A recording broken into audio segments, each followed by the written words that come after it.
Morning, everyone. August 8th, 2020. A few minutes late for this today. Was off for a nice bike ride and a breakfast with some friends who've done a lot of Shakespeare with me. This one, Sonnet 138, is kind of intriguing. Still on the Dark Lady shtick.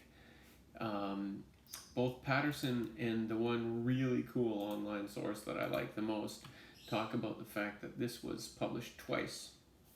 The first time in 1599 by somebody named William Jaggard, and something called The Passionate Pilgrim, a collection of 20 poems, which is possible, according to both references here, that it was just a pirated version of Shakespeare's work.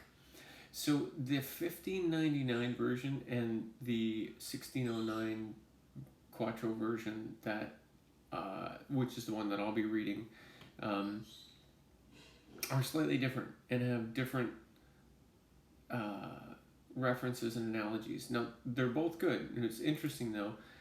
I have to read Patterson again because he makes me giggle constantly with what he says. So he does an analysis of both of them. First, basically what we're saying is the sum of this sonnet is, Shakespeare says, I know that my mistress says she's honest. I know she's not. I'm pretending that she is, and she's pretending to believe me that I believe that she's honest, and on and on. It's awesome. It's like Three's Company. That is dating myself.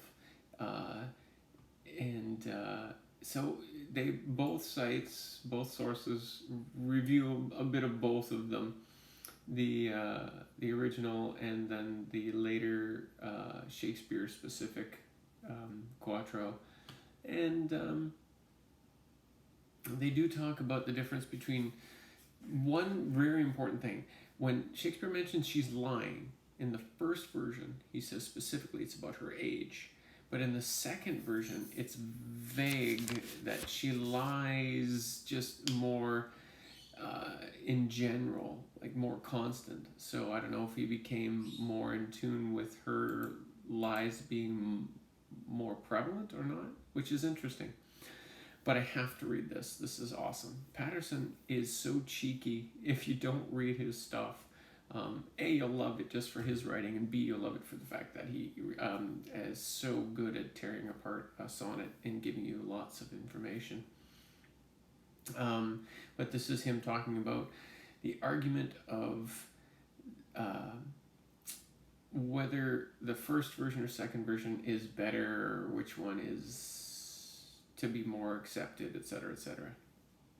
Quote, now you won't believe this, but opinion is divided as to the relative merits of these two versions. What? Well, a talent for critical analysis isn't the same as one for critical discrimination, and not all commentators seem able to exercise the latter. I very much doubt that Shakespeare ever revised a poem without improving it significantly. And he continues on with this. So, as one would say in the juvenile vernacular, he's throwing much shade at other commentators.